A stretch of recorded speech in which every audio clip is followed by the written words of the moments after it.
Good Sunday evening to you. I'm Josh Croup. Thanks for joining us. A lot to get to tonight. We continue to follow that breaking news out of Hillsdale County, Michigan, and we just got some new information during the commercial break there that we want to bring to you now. The deputy who was shot in Hillsdale County has died. Who owns this place and who owns some of these other places? They can hide behind LLCs for days and not face accountability. I want to take you to a couple of bellwether counties and show you what we've seen in the past here in Senate elections in the state of Ohio. I have several people watching in Sandusky who want to know the timing of this. I wonder if you could run through what we're looking at for at least this round. And we said these numbers are going back to where they were before the pandemic. Here's what we mean by that. 2017, 18, 19, we were hovering around the upper 30s. Then we hit 2020. COVID lockdowns come, and so does a 60% increase in homicides in the city of Toledo. Good evening. Welcome to Action News at 11. I'm Josh Croup. You've been watching the ABC News special report of this breaking news alert. That rally tonight happening in Butler, Pennsylvania, which is just north of Pittsburgh, days before the start of the Republican National Convention, when the party will formally nominate Donald Trump to be their candidate in the 2024 presidential election. Secret Service agents say the gunman fired shots from an elevated position outside of the rally's perimeter. Agents returned fire and killed him. We're also learning a spectator was killed. 2 others were critically injured. We're getting local and national and state reaction tonight about this shooting, but we begin with ABC's Perry Russum. He's standing by in Milwaukee with details on this investigation already underway. It is a beautiful day for baseball. Good afternoon. Welcome to Action News at noon.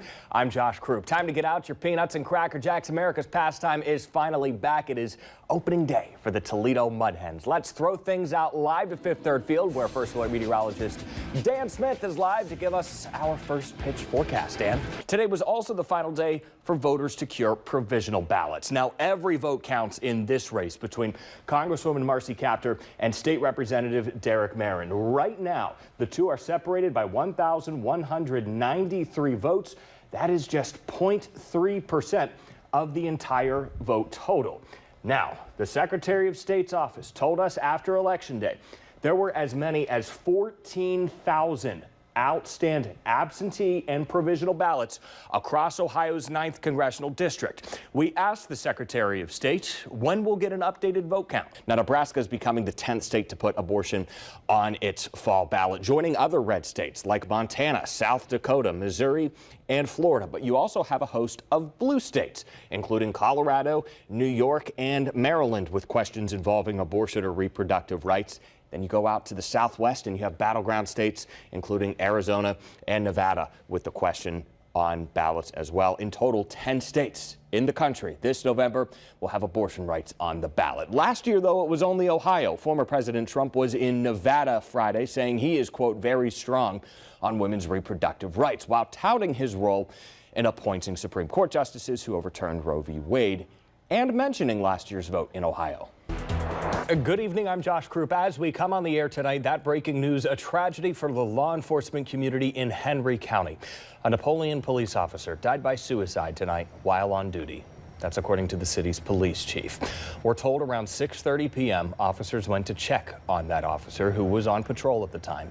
The chief says they found him dead from an apparent self-inflicted gunshot wound. This is along East Riverview Avenue. It was closed while authorities conducted their investigation. The police chief tonight asking for privacy for his department and that officer's family. My department would ask that the public and the remainder of the press please give the family and my department space to deal with this scenario and this situation in this very, very difficult time. We have a lot of things to do, and the investigation continues, and I would appreciate it if we were given that time and space to handle these things. The officer hasn't been identified. If you or someone you know is struggling, help is available 24/7 at the National Suicide and Crisis Lifeline by texting or calling 988. Also breaking this hour, 3 people are dead in a crash in Swanton Township. This happened before 8 p.m. on Waterville-Swanton Road near Wilkins Road, that's just south of Oak Openings Metro Park. State troopers tell 13 Action News 3 people were killed after their car hit a tree. We're told speeding was likely a factor in the crash by troopers. The victims have not been identified, but OSHP says they were 2 men and 1 woman. The driver was in their late 20s. The others were in their 50s. That investigation is ongoing. We've been sending you push alerts on the free 13 Action News app tonight about these breaking stories. It's a free download in your phone's app store. Get it today to be the first to know about breaking news in your area. In the weather world this weekend in our area, things are pretty quiet. That is not going to be the case this week. A very busy weather week ahead. Let's check in with First Alert meteorologist Derek Witt.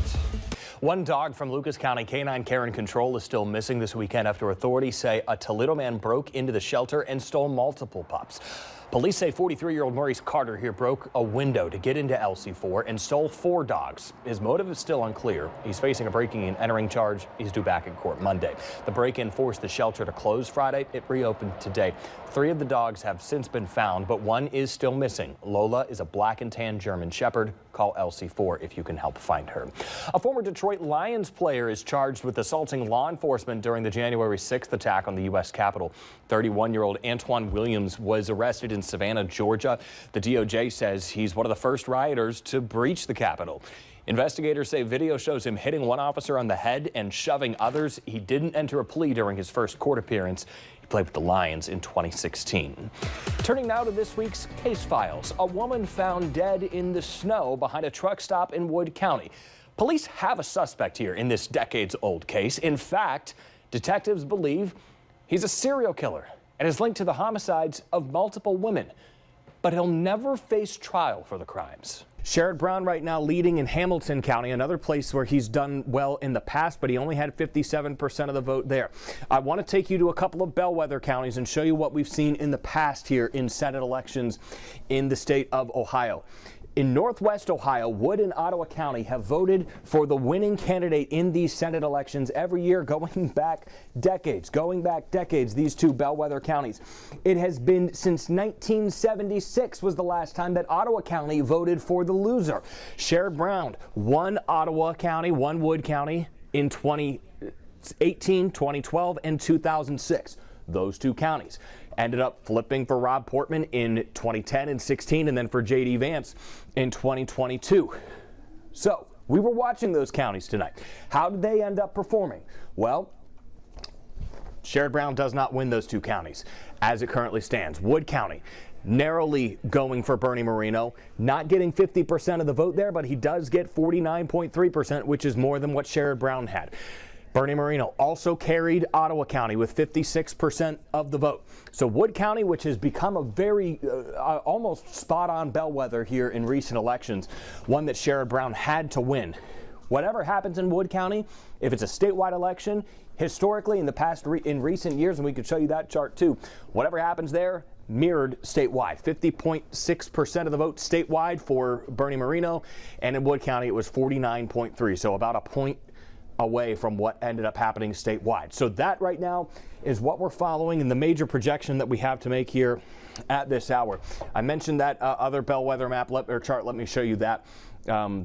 While it is top of mind in other recent elections, what's happened in Wood County has happened statewide. You can see on the far right side here in recent elections, whether it was abortion, marijuana, or the vote for J.D. Vance, Governor DeWine, President Trump in 2020, the Wood County vote has come very close to matching what has happened statewide recently, and that appears to be the case once again here in this United States Senate election. Time to separate fact from fiction for Monday's eclipse. Let's start with this. Binoculars and cameras are safe to use as long as you have eclipse glasses to look at the sun. And NASA says that's actually false. Those need to have special solar filters, according to NASA. It is a fact that eclipse glasses are not needed during totality. Just keep in mind it doesn't last very long, and have them handy for whenever the sun returns. Now, you might see on your eclipse glasses a warning that says the max viewing time continuously is 3 minutes. NASA says that warning is actually outdated. As long as your glasses have an ISO of 12312-2, they are good to go. NASA says it's also a myth that pregnant women should not watch the eclipse. It's a fact that everybody in the lower 48 states, the contiguous U.S., will get at least a partial eclipse, but only those of us in totality will see the moon completely cover the sun. Fact or fiction, it's going to get cooler whenever we experience totality. Just a few degrees, that temperature drop. That is a fact. That's a fact. I have 5 other things on here. We did fact or fiction earlier in the program. These are genuine questions we have received from people, or in some cases, we've seen floating out there on the internet. The eclipse causes earthquakes. I can't drive during the eclipse. Pets need to stay inside. Eclipses are bad omens. These things happen all the time. You know this. All of these are fiction. No, it doesn't cause earthquakes. No, there are no travel restrictions, especially during totality. Just be careful. You don't need the glasses for your dogs. For every bad thing that happens after an eclipse, there's a good thing. And no, these things don't happen all the time. So excited for tomorrow, Derek. It's a fact we're going to enjoy tomorrow.